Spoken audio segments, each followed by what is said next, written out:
Bismillahirrahmanirrahim. Assalamualaikum warahmatullahi wabarakatuh.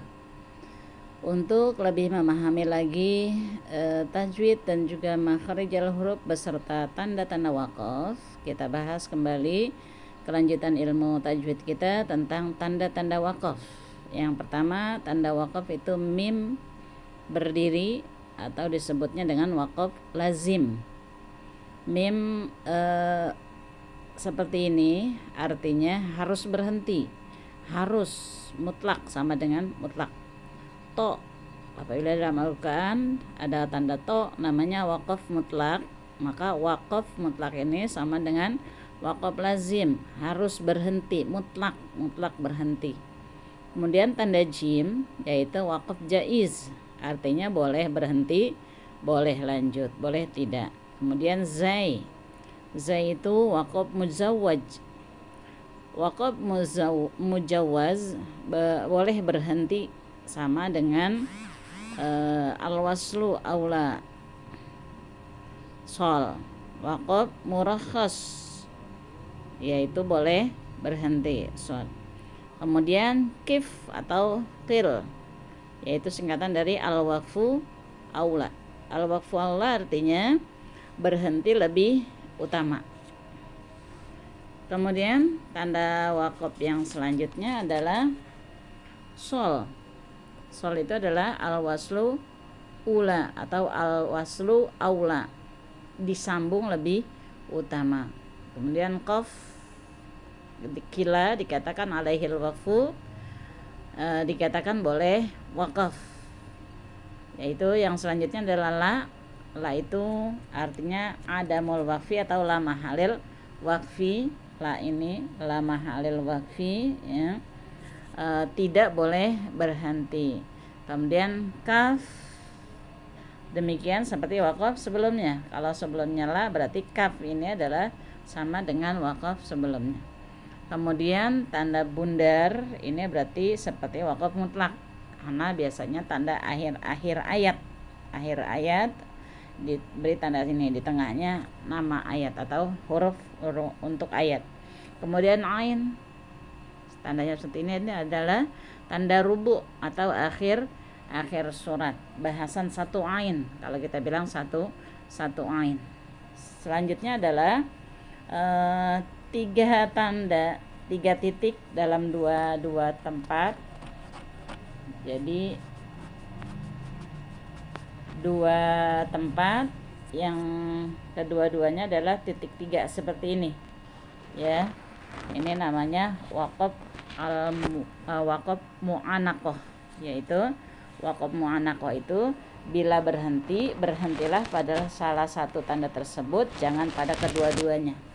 Kita praktekkan diantaranya tadi waqaf mu'anaqah, yaitu yang terakhir titik 3 ada dalam surat Al-Baqarah ayat yang kedua. A'udzubillahi minasyaitonirrajim. Bismillahirrahmanirrahim. Alif lam mim.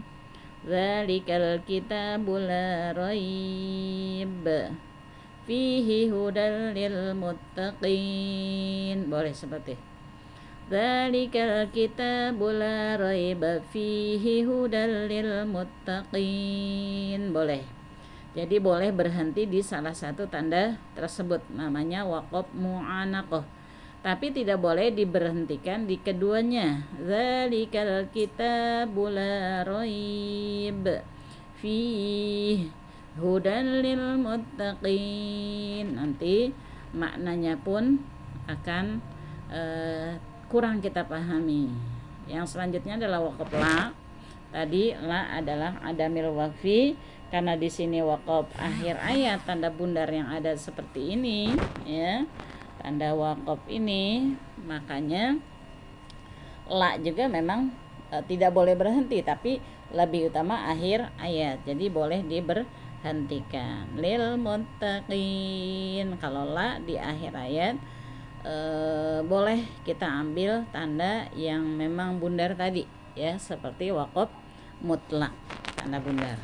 Tapi kalau di akhir ayat ya, kita tidak berhentikan. Walaupun berhenti, kita ambil satu kalimat sebelum tanda waqaf lah. Kemudian jim. Nah, di sini ada jim. Jim adalah waqaf jaiz. Waqaf jaiz adalah boleh berhenti, boleh terus. Mau berhenti silahkan, mau terus boleh. Kemudian ada al-waqfu aula. Tapi karena letaknya di akhir ayat, ya, di akhir ayat, maka kita ambil memang berhenti. Dan karena al-waqfu aula sendiri adalah berhenti lebih utama, ya. Kemudian ulaika ala hudam mir rabbihim.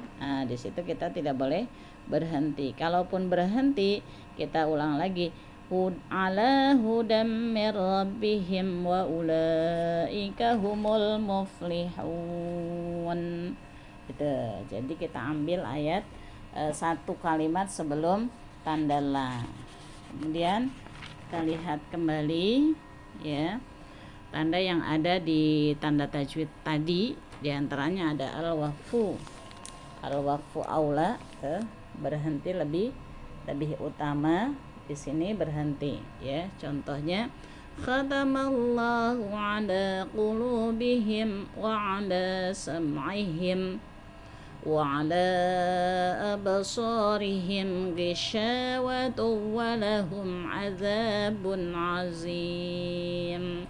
Satu ain, satu bahasan dari bahasan masalah Al-Quran yang biasanya identik satu pemahaman. Nah, kemudian kalau setelah ain, lanjutan adalah pemahaman yang lain walaupun masih ada keterkaitannya, ya. Di antaranya ain itu adalah tanda rubu atau akhir surat atau akhir ayat, yang kalau tidak salah sepengetahuan saya, Rasulullah selalu ketika berhenti membaca Al-Quran di tanda ain tersebut, biar ngepas bacaannya dalam artinya. Ya, kita ulang kembali, ya, tandanya. Yang titik 3 ada 2 tempat. Ini boleh berhenti di salah satunya. Ini maaf rusak karena ada bekas noda. Boleh berhenti di salah satunya dan juga tidak tidak berhentikan, tapi tidak boleh berhenti di kedua tanda tersebut. Ini kalau berdekatan seperti ayat Al-Baqarah tadi, memang lebih paham kita, tapi ada yang lebih jauh dari tandanya, makanya kita harus perhatikan. Kemudian ain akhir ayat, rubu akhir surat, kemudian ain tanda waqaf mutlak sama, tapi di sini ada akhir ayat. Kaf artinya demikian, kaza qoblahu, ya, seperti itu waqaf sebelumnya. La adamul waqfi atau la mahalil waqfi, tidak boleh berhenti. Qaf kila alaihil waqfu, dikatakan di sini boleh waqaf. Sol al waslu aula, berhenti lebih utama. Kemudian sebelumnya ada bahasan tentang mim. Yang pertama, mim waqaf mutlak, harus berhenti, harus mutlak. Kemudian waqaf mutlak atau mim waqaf lazim, sama waqaf mutlak nih, dua-duanya harus berhenti. Jim jaiz, waqaf jaiz boleh berhenti, boleh tidak. Zai waqaf mujawaz ini boleh berhenti. Sol waqaf murakhas, biasanya ini lebih cenderung ke al-waslu aula, ini al-waqfu aula. Tidak semua Al-Quran semuanya ini ada tandanya, tidak diterapkan. Ada yang tidak menerapkan zai, sol, ada yang lebih banyak kif atau kil. Al-waqfu aula boleh berhenti, dihentikan lebih utama. Demikian insyaallah. Salah dan kurangnya dari kebodohan saya di komen saja kalau ada pertanyaan. Mohon maaf. In uridu ilal islah mastata'tu wa ma taufiqi alaihi tawakkaltu wa ilaihi unib. Hadanallahu wa iyyakum ajmain. Assalamualaikum warahmatullahi wabarakatuh.